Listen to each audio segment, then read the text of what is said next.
कार्य कर रहे हैं और पूरी तरीके से उस संस्था का संघीकरण, राजनीतिकरण नहीं, संघीकरण कर दिया। बनारस जैसे बीएचयू जो जिसको पंडित मदन मोहन मालवीय ने भीख मांग कर लोगों से उस विश्वविद्यालय को मंगाना था, राजा साहब से जमीन की भीख मांगी, काशी नरेश से लोगों से भीख मांग मांग के वहां पर उन्होंने पूरा काशी विश्वविद्यालय को खड़ा किया और वो संघ का पूरी तरीके से संगमय हो गया, संघ का बड़ा अड्डा बन गया। मैं निश्चित तौर से जो राहुल जी ने कहा ये गद्दार है, ये मैं साबित करता हूं कि ये पूरी तरीके से गद्दार लोग हैं। धन्यवाद।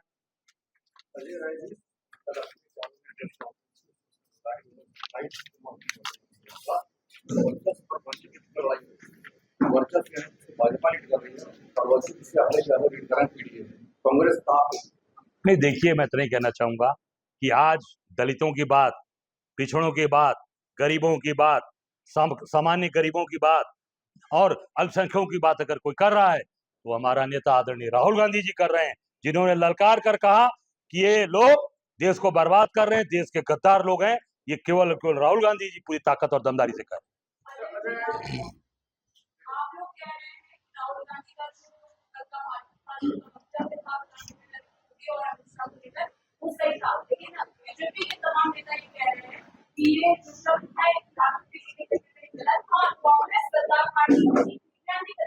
अरे भाई मैं बता रहा हूँ गद्दारी की बात, मैंने बताया ना कि सावरकर गद्दार थे कि नहीं थे, अंग्रेजों से पेंशन लेते थे नहीं लेते थे, ये तो बकायदे रिकॉर्ड में है, लिखा पढ़ी में है।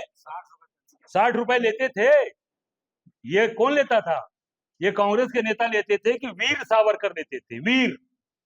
वीर सावरकर, वीर चंद्रशेखर आजाद नहीं कहा जाता, शहीद चंद्रशेखर आजाद, शहीद भगत सिंह, वीर भगत सिंह नहीं कहा जाता। वीर कहा जा रहा है, इसी साल समझ सकते हैं कि वीर लगाए जा रहे, शहीद है तो शहीद है देश के लिए किया। ये गद्दार लोग हैं, ये साबित है। और मोदी गद्दार हैं, ये भी साबित है। ये गद्दारी कर रहे हैं देश के साथ, मेलोडी खा रहे हैं ले आकर। आज देश बर्बाद हो रहा है, किसान परेशान है, मजदूर परेशान है, डीजल पेट्रोल नहीं मिल रहे।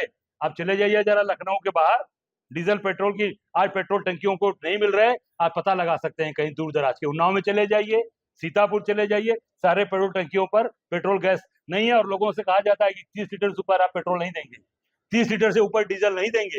ये साबित करता है कि ये गद्दार है और पूरी तरीके से हम प्रमाणित ये कह रहे हैं। जहां तक मेरी जानकारी है कि 89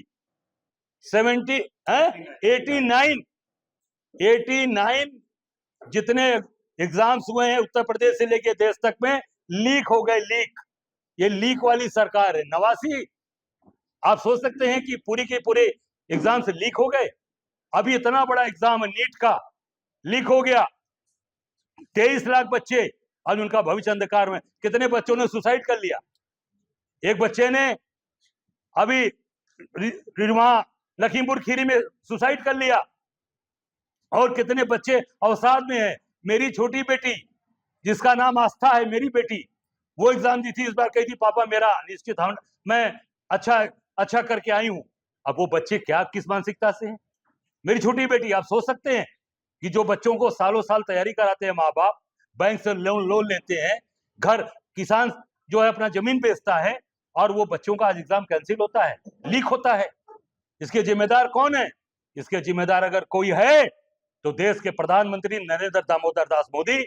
इससे साबित होता है कि ये लोग देश के गद्दार हैं और देश के लोगों के साथ गद्दारी कर रहे हैं और देश को बर्बाद कर रहे हैं। अभी आप देख सकते हैं एक बेटी जो नीट महोबा की बेटियां है, उसको नीट एग्जाम के अंदर वो शामिल होने की तैयारी कर रही थी।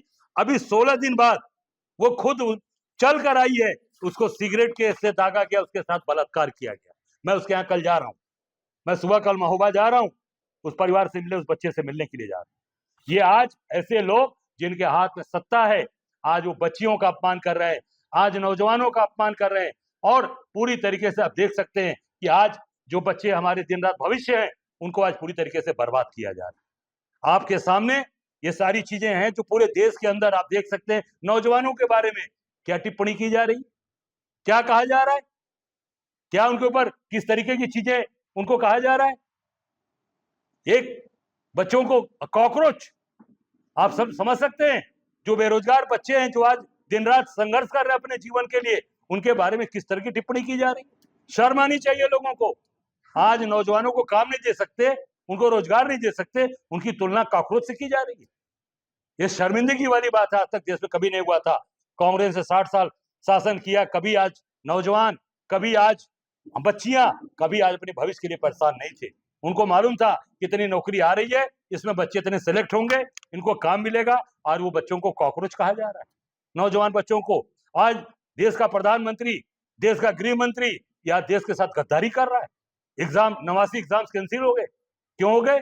और आप देख सकते हैं इनके बच्चे आईएएस में आ रहे हैं, इनके बच्चे बड़े बड़े पदों पर बैठ रहे हैं। आरएसएस के लोग वाइस चांसलर बन के बैठे हैं। उनसे पूछा जाता है, आरएसएस के लोगों से, ये जो वीसी बनते हैं, उनसे ये नहीं कहा जाता है कि आपकी योग्यता क्षमता क्या है, ये कहा जाता है, पूछा जाता है कि संघ आयु कितनी है आपकी, संघ आयु बताइए कि संघ आयु कितनी है आपकी, तब आपको वाइस चांसलर बनेंगे।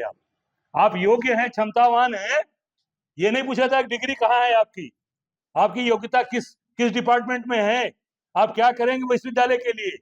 अब ये कहा गया कि आपकी संघ आयु, उसके हिसाब से आपको प्रोफेसर, लेक्चरर, और आपको बैठे हमारे प्रोफेसर साहब मनीष जी, ये लोग वाइस चांसलर बनाना है, तो ये संघ की आयु, वो जाकर क्या करेगा, विश्वविद्यालय को बर्बाद कर रहा है। आप कहीं का विश्वविद्यालय देख लीजिए, हर विश्वविद्यालय को पूरी तरीके से लोगों ने बर्बाद कर दिया और संघ का अड्डा बना दिया। जहां यहाँ मंच पर उपस्थित हमारे पूर्व विधायक गयादीन अनुरागी जी, हमारे वाइस चेयरमैन मीडिया के मनीष जी, हमारे प्रवक्ता अंशु जी, हमारे प्रवक्ता प्रियंका जी, और हम सबके वरिष्ठ हमारी नेता आदरणीय शर्मा जी, और यहाँ उपस्थित हमारे सभी पत्रकार साथी भाइयों और बहनों, छायाकार साथी,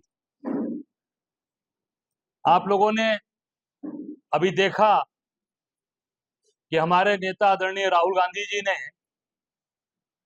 कल जो उन्होंने बात कही कि आज देश के अंदर आर्थिक तूफान आने वाला है, आर्थिक स्थितियां दिन प्रतिदिन खराब हो रही हैं, और हमारे देश के प्रधानमंत्री जी मेलोनी को मेलोडी टॉफी खिलाकर रील बनवा रहे हैं और रील चलवा रहे हैं पूरे देश में, दिखा रहे हैं कि नहीं हम मेलोडी टॉफी खिला रहे हैं।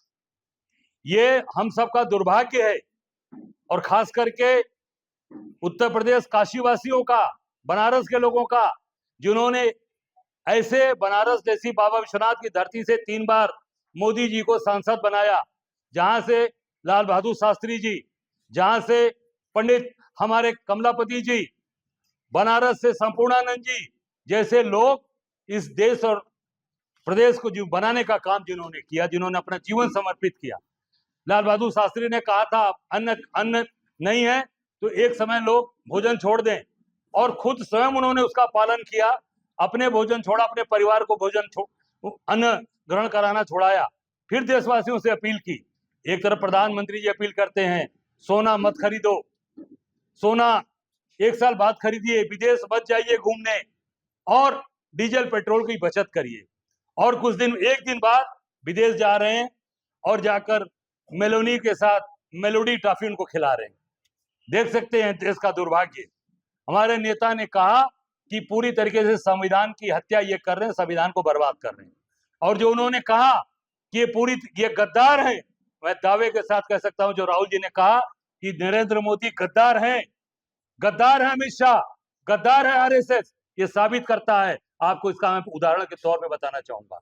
जब मोदी 2014 में चुनाव लड़ने आए बनारस, उस समय उन सारे लोगों ने मुझसे प्रयास किया कि मैं उनके साथ, उनका समर्थन कर दूं, उनके साथ मिल जाऊं और कांग्रेस को छोड़कर भारतीय जनता पार्टी में उनके साथ खड़ा हो जाऊं। पर हम सब लोग महादेव के भक्त हैं, बाबा विश्वनाथ के, अवघड़ दानी बाबा, तो अवघड़ी हम लोग भी हैं कि हम लोग उस तरीके से कोई जमीर नहीं खरीद सकता, कोई वजूद नहीं गिरा सकता हमारा।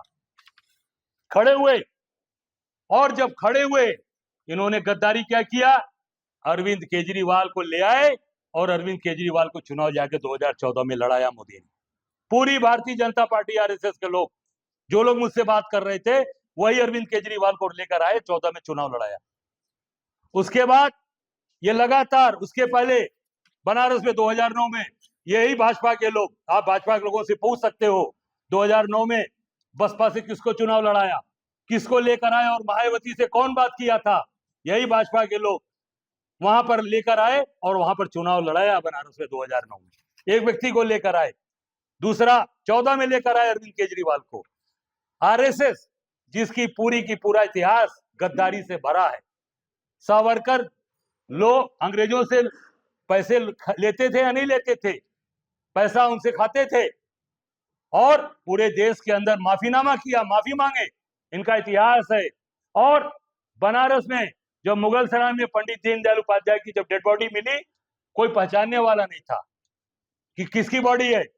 एक पाठक जी जिनकी वहां पे पान की दुकान है बनारस में, आज भी पुराने कार्यकर्ता जनसंघ के, वो जाकर पहचानते हैं और वो फिर पहचान होती कि नहीं ये पंडित दीनदयाल उपाध्याय जी, जिनके नाम पर भारतीय जनता पार्टी एकात्म मानववाद में चल रही है।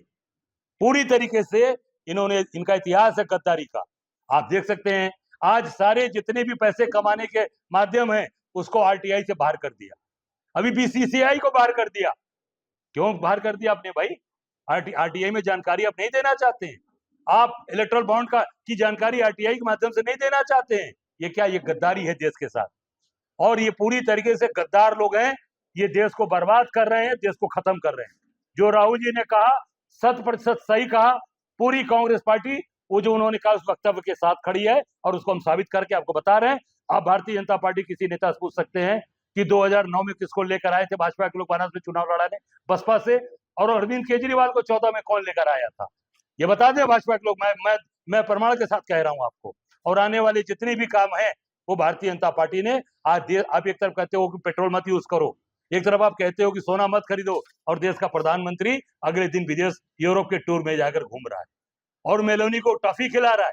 इससे साबित होता है कि पूरी तरीके से आपको गरीब आदमी की परवाह नहीं है, कमजोर आदमी की परवाह नहीं है, किसान की परवाह नहीं है, मजदूर की परवाह नहीं है और हमारी बहनों की परवाह नहीं है। दूसरी बात, अभी नीट का एग्जाम लीक हो